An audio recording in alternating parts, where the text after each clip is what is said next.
Zia Yusuf, Reform UK's Head of Policy, joins me now in the studio. Lovely to see you this morning. Tell us about this Reform Cabinet that is being unveiled on Tuesday. We have reported on The Telegraph that Chancellor under a future Nigel Farage government would be Robert Jenrick. Nazim Zahawi would run the Foreign Office. Richard Tice would have Business and Energy, and you would run the Home Office. Well, the framing of your question, Camilla, suggests that you've already taken as read that Reform win the next general election. Well, so, firstly, thank you for the subliminal vote of confidence there. So that's the first point to make. Should it happen? You'll have to tune in to find out what Nigel announces. I will say this, though: the fact that you are asking that question is evidence of the strength of the team that Nigel has around him. I think there are any number of exceptional people who Nigel's going to be able to have in his cabinet. We're still, obviously, sadly, some way off a general election. Nigel announced this week that he would be beginning the process of announcing a shadow cabinet team. And, you know, I think that actually the team that he announces put up against the top 3, 4, 5, whatever the number is, against any other party will look very good indeed. Well, I'm glad you're now answering these questions. I asked about who his future Chancellor might be when you unveiled your alternative budget, and I was told I was playing silly little games. But I will ask one follow-up question about this role of Chancellor. Should it go to Robert Jenrick, Shadow Chancellor, if Nigel Farage becomes the next Prime Minister? I thought that's a job you wanted. Well, look, again, there are several people I think Nigel could put in the role of Shadow Chancellor that I think would be both excellent in that role and excellent as Chancellors. And there are no shortage of huge roles, by the way, that will still not have been announced this week. So, again, I think I understand why you're asking. I appreciate there's obviously keen interest in it. You won't have to wait long. We're not far off from those announcements. Again, I want to underscore the point, though, that Nigel has in his team already some exceptional people who are not just, I think, good at communicating a message, but I actually think more importantly than that, Camilla, who are going to be able to execute against a vision where we're united as a political party. And I think whether it's somebody who's joined us from the Conservative Party, having had some ministerial experience, or somebody who's come into politics from business or in other places, that is a model. That latter one in particular, Camilla, will be a model for, I would say, the majority of Nigel's further announcements. I still, the cabinet that Nigel Farage has as Prime Minister, if we are the winners of the next general election, the majority of those people will indeed be people, fresh faces from outside of politics. I mean, some of them are clearly going to be former Tories.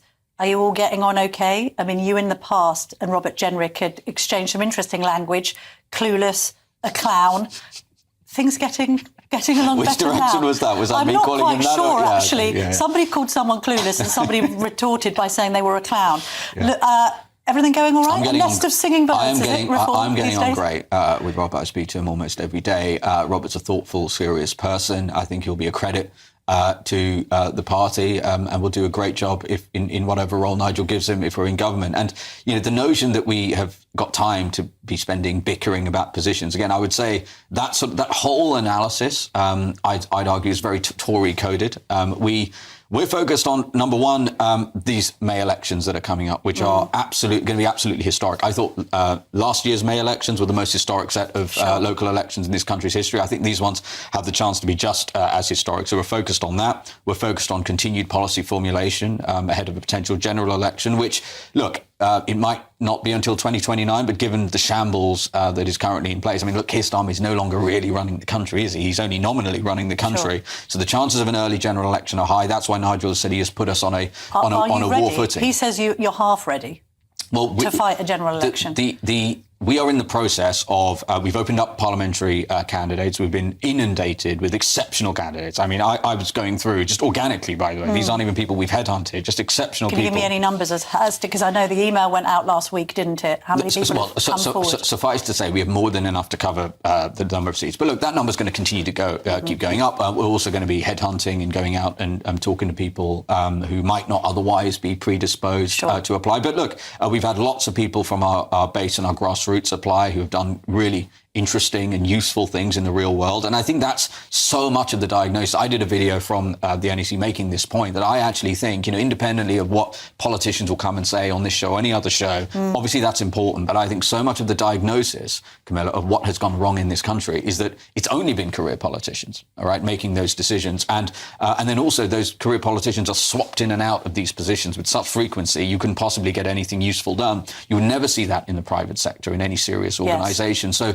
we're looking for people who've done useful, ideally exceptional things in the real world, whether that's in health, whether that's in education, whether that's the military, or whether that's in business. Hello, I'm Bev Turner. Now, it can feel like the money in our bank accounts at the moment does not keep up with the cost of living. And maybe there's a solution.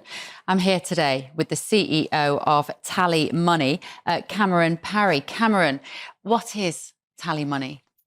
Well, Bev, with TallyMoney, you get a current account and a debit card, but instead of pounds, you use milligrams of gold as your everyday money. So why gold? Gold traditionally is a great store of value. It has, on average, gone up at over 11% per annum for the last 25 years against the pound.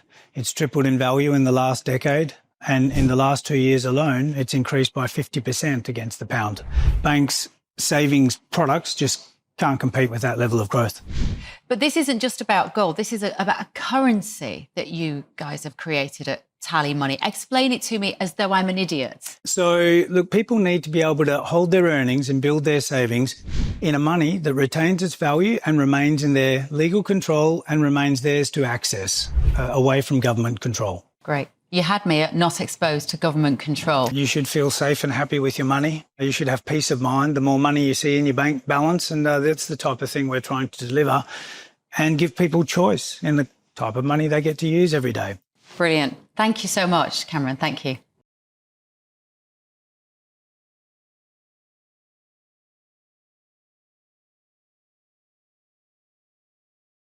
Are you worried about Rupert Lowe setting up this rival group, Restore UK? It's just happened. Quite a lot of the audience may be following what Mr Lowe is doing now. He's out of reform. Mm-hmm. Well, look, it's a democracy. People are entitled to start parties, and we'll see what level of support will be achieved. I mean, look, the first past the post system, someone who was chairman of this party for a considerable period of time, it is really, really difficult. And I think people underestimate how hard it is. I mean, Nigel himself, if you remember, tried a number of times to just become an MP, let alone get us into this position. Look, all we'll do is continue to make our argument. It's worrying for the right to be this divided. You've got Rupert Lowe doing his thing, Reform doing your thing, the Conservatives doing their thing. We talked earlier about the prospect of some kind of lib green coalition. If that beat Reform on its own, you'd have to start doing deals with the right, wouldn't you? Well, that's a big if, right? And in that hypothetical scenario, you'd have to do it the patriotic thing. But ultimately, Reform so you is... would have reform, to do the patriotic. Well, no, hold on. Reform is led north of 200 opinion polls in a row. The average of our lead in the polls consistently is 9 to 10 points. We are on course for a general election. If the alternative was the coalition that I've just described, you just said something about patriotic duty. Are you saying that if it came to it, that the right would have to unite to see off a progressive alliance? Well, I think as soon as you're in the territory of that conversation, look, frankly, this is why I came into politics, I'd be extremely concerned about the way the country is going to end up, because there's nothing, frankly, right about the Tory party in terms of how they've governed. And by the way, as a result of the recent defections to Reform, I would argue the Wets are now going to continue to dominate the Conservative Party. Yeah, so all we're talking about there... difficult to do a deal with. I'm merely making the point, because I'm going to hammer in on this. Yeah. You're not ruling out a future coalition if it prevents a progressive alliance taking control of this country. The Greens, the Libs and Labour, are you and Nigel Farage and others going to stand by and let that happen because you don't think you can do deals with the Tories or indeed Rupert Lowe if the time came? I think the focus for us is to ensure that we win an outright majority at the general election. And again, this isn't just something I'm saying, Camilla. It's why I came into politics. My position on this has been consistent. I voted Tory historically. I was a member of the Conservative Party, right? I was excited when Boris Johnson was the Prime Minister initially and got Brexit done. But then what they ended up doing as a result of Boris, as a result of Priti Patel, who was just on before me, Germany, was to govern in a manner that I would argue is actually to the left even of Keir Starmer in terms of border policy. It sounds to me like you're not ruling out a future pact. But let's move on for a minute, because I am intrigued if you are the person who might run the Home Office under a future Nigel Farage government. What did you make of Sir Jim Ratcliffe's comments about parts of Britain being colonised? I thought it was really interesting that Jim Ratcliffe says that migrants have effectively colonised in the UK. And the level of anger and uproar about his use of language relative to the actual issue and concern that he was pointing out, which, by the way, millions and millions of people in this country share that concern. So you think that parts of Britain have been colonised? Well, let's look at the dictionary definition of colonise, which is to send people to a piece of land in order to sort of take it over or to govern. And if you look at, for example, the fact that more people have turned up on our beaches illegally since 2018 than landed on the beaches of D-Day, the majority, indeed vast majority of those people who have arrived are A, men, military-age men, and B, generally from countries that frankly despise this country, generally. That's a huge concern. In fact, it's a larger number than the British Army has available to it. But he's speaking about more than that, isn't he? I think he's referring to perhaps parts of Birmingham, parts of Leicester. He may be referring to Tower Hamlets.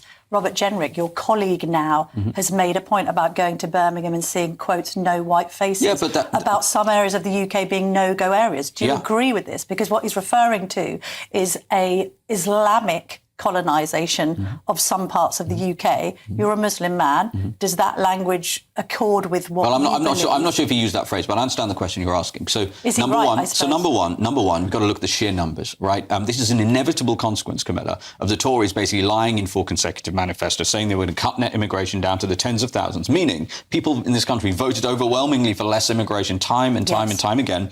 They ended up bringing in 12 million people net over their gross over their 14 years, 6.5 million people net. Then you can also talk about the composition. The Boris wave, which we've talked about a lot. Millions and millions of people who've arrived, the vast majority from non-EU countries, and then the vast majority of those on non-work visas. Again, nobody voted for this. That's a fiscal disaster that needs to be averted, which is another reason, by the way, in terms of voting for a party that is going to abolish, we've already said we would abolish indefinite leave to remain, avert the Boris wave, deport every illegal immigrant in this country. There is only one party, Camilla, which is serious about doing it and has a serious chance of being the next government. I think this is a once-in-a-lifetime chance to get that. And if we fail at this, I don't know if we'll get another chance.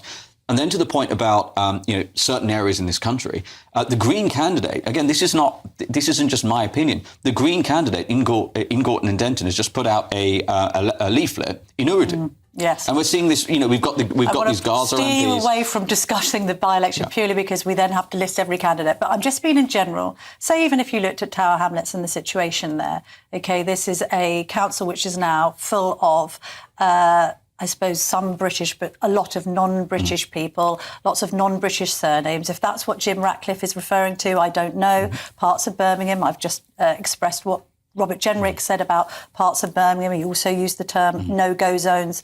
Leicester, same could apply. What can reform actually do about that? Because if you agree that these areas have been colonised, can they be decolonised? And should they be? So the first thing we need to do is stop the situation getting worse. Right. At the moment, it is not only getting worse, it is getting worse at an accelerated manner. I mean, more illegal migrants have turned up on boats under Keir Starmer than any other prime minister. Right. So we're now already in a situation that is deteriorating fast. We need to stop the boats from coming. Number two, yes, we need to embark upon mass deportations. That is no longer a controversial position. I mean, of people that have been here for a long, long time. If your status is illegal, we're clear about this. You should expect to be deported. Legal, but you haven't integrated, you don't speak English, and you are colonising your own local area. Well, that's where our indefinite leave to remain policy comes into play. So what we have said is our expectations, and Nigel's expectations as Prime Minister of migrants in this country on ILR, will be, number one, that you speak English to a good standard. Number two, because the current standard of English requirement, by the way, is a joke. It's nowhere near, so it needs to be a higher standard. We've been clear about that. Number two, you cannot commit crime. And number three, you need to more than pay your way, right? You need to be a net positive contributor to the economy. And that manifests in the form of a materially higher contribution payment, minimum salary requirement. Yes, we'll have things like spousal routes and things like that.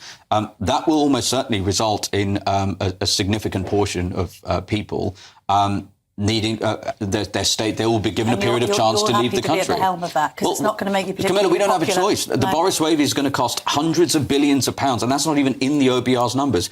People watching this programme who pay their taxes, you cannot expect them to, having voted, by the way, for less immigration, for this immigration to have happened, which isn't, frankly, even the fault of the people who arrived. It's the fault of the politicians who allowed it to happen and betrayed the voters. To now expect this country to lurch into, I think, fiscal oblivion if these decisions are not made, I think is unacceptable. So, yes, there are going to be very difficult decisions that need to be made, and we've been crystal clear that we will make them.